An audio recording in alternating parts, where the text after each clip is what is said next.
తెలుగుదేశంతో పొత్తుపై పవన్ కళ్యాణ్ సంచలనమైన వ్యాఖ్యలు చేశారు. Sensational comments. తెలుగుదేశంతో పొత్తును రాజమండ్రి సెంట్రల్ జైలు సాక్షిగా ప్రకటించిన తర్వాత పవన్ కళ్యాణ్ ఇంత పదునైన ఘాటైన వ్యాఖ్యలు చేయలేదు. రెండు పార్టీల మధ్య పొత్తులపైన ప్రభావం చూపే అవకాశం ఉన్న వ్యాఖ్యలు ఇవి. సందర్భం ఏంటంటే తెలుగుదేశం 2 సీట్లు ప్రకటించింది, తాము పోటీ చేయబోతున్నవి ఏకపక్షంగా ప్రకటించింది కనుక వాటిపైన తన స్పందన తెలియజేశాడు. ఆ వ్యాఖ్యలు ఏం చేశాడో ముందు చూద్దాం, ఎందుకంటే అది కీలకం. పవన్ కళ్యాణ్ మాటల్లోనే చూసి మళ్ళీ మనం విశ్లేషించుదాం. ప్రత్యేకించి ఎన్నికలకు సంబంధించిన విషయం కాబట్టి మీకు చెప్తా ఉన్నా. మండపేట నుంచి మన నాయకులు చాలామంది వచ్చి చాలా బాధపడిపోతూ ఉన్నారు. మనం పొత్తులో ఉండి మన చంద్రబాబు గారు ఇట్లా అనౌన్స్ చేశారు, మండపేట సీటు మనకి చెప్పాలి కదా అది అంటే ఖచ్చితంగా అది సరైన విధానంలో చెప్పలేదు. ఖచ్చితంగా అంత మీకు ఏకీపిస్తున్నాను. చాలా ఇబ్బంది పడ్డారు అందరూ. మనకి మండపేట లాంటి నియోజకవర్గంలో పోయినసారే ఒక 18% ఓటు ఉంది. అది ఈ రోజున చాలా బలమైనటువంటి అబౌవ్ 23-28 ఎగ్జాక్ట్ చెప్పండి 28 దాదాపు 26 నుంచి 27 ఒక 10% పెరిగింది పోయిన దానికి ఈసారికి. నేనేం చెప్పానంటే వాళ్ళందరికీ నేను కేవలం ఒక నియోజకవర్గాన్ని దృష్టిలో పెట్టుకొని మాట్లాడితే నేను నియోజకవర్గపు సంబంధించిన నాయకుడిని అవుతాను. నేను బర్డ్ ఐ వ్యూ అంటే అది విహంగ వీక్షణ ఉంటుందా లేదంటే బర్డ్ ఐ వ్యూ. ఆ బర్డ్ ఐ వ్యూని చూస్తే తప్ప నేను రాష్ట్రాన్ని సంపూర్ణంగా చూడాలి. దాంట్లో భాగంగా ఒకసారి కొన్నిపాటి ఏరియాలో ఇబ్బంది కలగచ్చేమో. పొత్తు ధర్మం ప్రకారం అలా అనౌన్స్ చేయకుండా ఉండాల్సింది. నేను దానికి క్షమాపణలు చెప్తున్నాను. ఖచ్చితంగా నెక్స్ట్ మీటింగ్లో దాని మీద వివరణ ఇచ్చి దాన్ని ఎలా సరిదిద్దాలో సరిదిద్దుతాం అని ఒక మాట ఇచ్చి పంపించాను. అలాగే వాళ్ళు అన్నది కూడా ఏంటంటే మన నాయకులు కూడా ఇప్పటికీ 2 సీట్లు అనౌన్స్ చేశారు, మరి ఇది పొత్తు ధర్మమేనా నన్ను అడిగితే అట్లా కొన్ని ప్రత్యేక పరిస్థితులు ఉంటాయి, వాళ్ళు కూడా మనం అర్థం చేసుకోవాలి కదా. 4 దశాబ్దాలు సుదీర్ఘ అనుకున్న వ్యక్తులు, ఒంటరిగా వాళ్ళ సొంత పార్టీ నడిపిన వ్యక్తులు. ఒక్కోసారి ఎట్లా ఉంటుందంటే పొత్తు ఆ సైజు వ్యక్తులకి ఒక ఇరుకు చొక్క అథారిటీ దారేదులో చెప్తూ ఉంటాం. ఒక బలమైన వ్యక్తికి సరిపోయిన కోటేస్తే కొంచెం ఇరుగ్గా ఉంటుంది కదా, టైట్గా ఉంటుంది. అలాగే ఒకసారి పొత్తు ఆ స్థాయి నాయకులకి చాలా ఇబ్బందిగా ఉంటుంది ఒక్కోసారి. కానీ వాస్తవాలు వేరుంటాయి,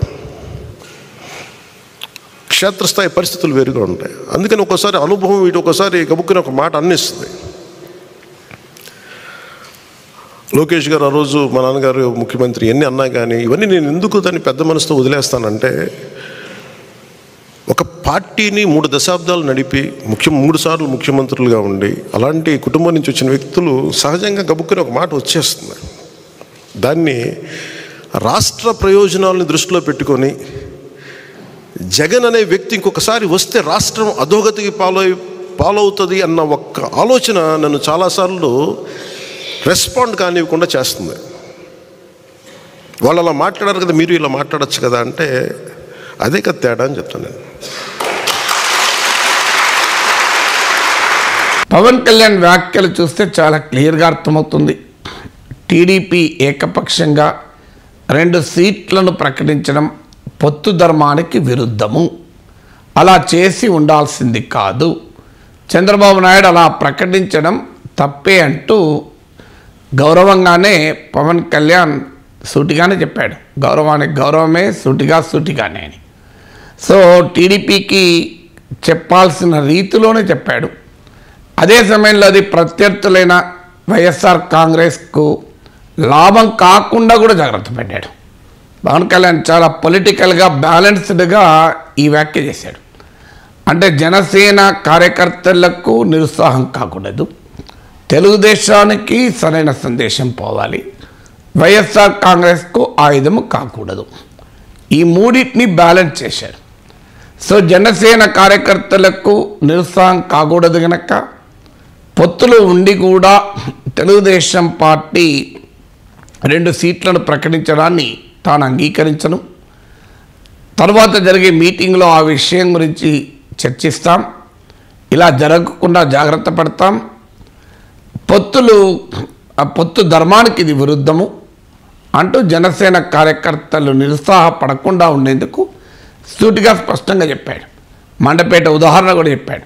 అక్కడ లాస్ట్ ఎలక్షన్లోనే 18% జనసేనకు ఓటు వచ్చింది, మరో 10% పెరిగిందని తమ పార్టీ అంచనా చెప్పాడు.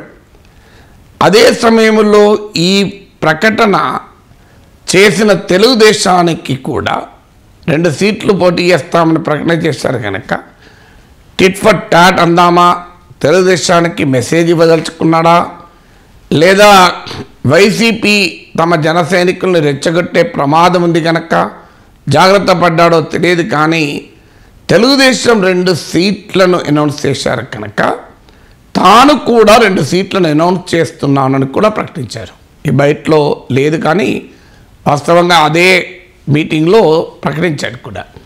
చంద్రబాబు నాయుడుకు ఒత్తిడి ఉన్నట్లే తనకు కూడా ఒత్తిడి ఉంటుంది. అందువల్ల చంద్రబాబు నాయుడు పైన ప్రెషర్ ఎలా ఉందో తన పైన కూడా ప్రెషర్ ఉంటుంది కనుక టీడీపీ 2 సీట్లు ప్రకటించింది కనుక తాను కూడా రాజోలు, రాజానగరం ఈ 2 సీట్లు ప్రకటిస్తున్నట్లు పవన్ కళ్యాణ్ చెప్పారు. రిపబ్లిక్ డే రోజు ప్రకటిస్తున్నాను కనుక త్రిబులార్తో కూడా పోల్చాడు. అందువల్ల టీడీపీకి క్లియర్ మెసేజ్ ఇచ్చాడు, మీరు 2 సీట్లు ప్రకటిస్తే మేము కూడా 2 సీట్లు ప్రకటిస్తాం. అంటే మీరు ఎక్కడి దాకా పోతే ఎలా పోతే మేము కూడా అలాగే పోతాం అంటూ టీడీపీకి చాలా స్పష్టమైన సంకేతాన్ని ఇచ్చారు.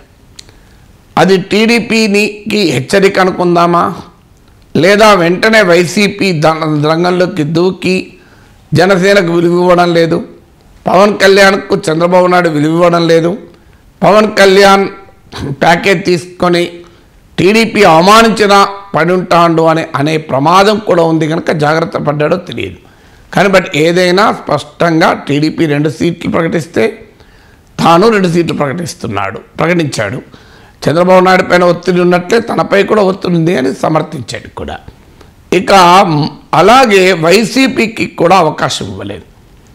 అందువల్ల తనకున్న పొత్తు ధర్మంలో టీడీపీ అటు ఇటు కొంత అయినా తాను మాత్రం కట్టుబడి ఉంటానంటూ కూడా చెప్పాడు. ఇదే అందుకే చంద్రబాబు నాయుడు లోకేష్ల వ్యాఖ్యలను ప్రస్తావిస్తూ వారికి కొన్ని ఇబ్బందులు ఉండొచ్చు అని కూడా టీడీపీ పైన జన సైనికుల్లో వ్యతిరేకత రాకుండా కూడా జాగ్రత్త పడ్డాడు. ఇక్కడ ఆ వ్యతిరేకత వస్తే భవిష్యత్ పొత్తులకు ఇబ్బంది అవుతుంది. అందువల్ల చంద్రబాబు నాయుడు బలమైన నాయకుడు, ఆయన ఇరుకైన కోటు అన్నప్పుడు కొంత ఇబ్బందికరంగా ఉంటుంది పొత్తులు. లోకేష్ కూడా అలాంటి ఇబ్బందికరంగా ఉండొచ్చు. కానీ పొత్తు దెబ్బతినేలా మాట్లాడడం సులభం, కానీ నేను తన పని చేయను, వారికి కొన్ని ఇబ్బందులు ఉండవచ్చు అంటూ ఒక రకంగా టీడీపీ నాయకుల పైన జనసేన కార్యకర్తలకు కోపం రాకుండా కూడా జాగ్రత్త పడ్డాడు.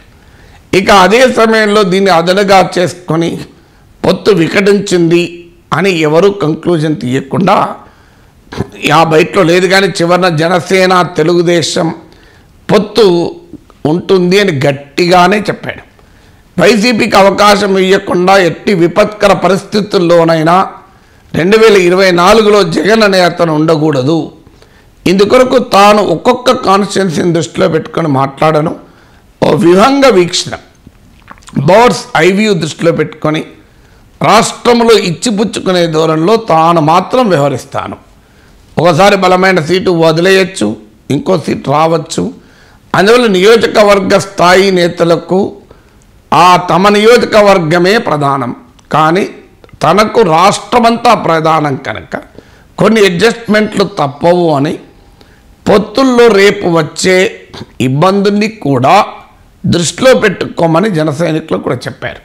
అందువల్ల ఈ 3 నిమిషాల బయటలో మనకు పవన్ కళ్యాణ్ జన సైనికుల్లో మనస్థైర్యము దెబ్బతినకుండా జాగ్రత్త పడ్డాడు, టీడీపీ పై జన సైనికులకు కోపం రాకుండా జాగ్రత్త పడ్డాడు, తెలుగుదేశానికి సరైన సంకేతాన్ని ఇచ్చాడు, వైసీపీకి అవకాశం ఇవ్వకుండా జాగ్రత్త పడ్డాడు, పొత్తు చెడిపోతుంది, ఇక పొత్తు బీటలు అని ఊహాగానాలు రాకుండా జాగ్రత్త పడ్డాడు.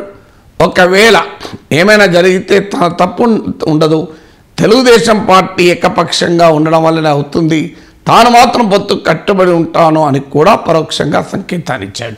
అందులో 3 నిమిషాల ఈ బయటలో చాలా చాలా రాజకీయపరమైనటువంటి అంశాలు ఇమిడి ఉన్నాయి.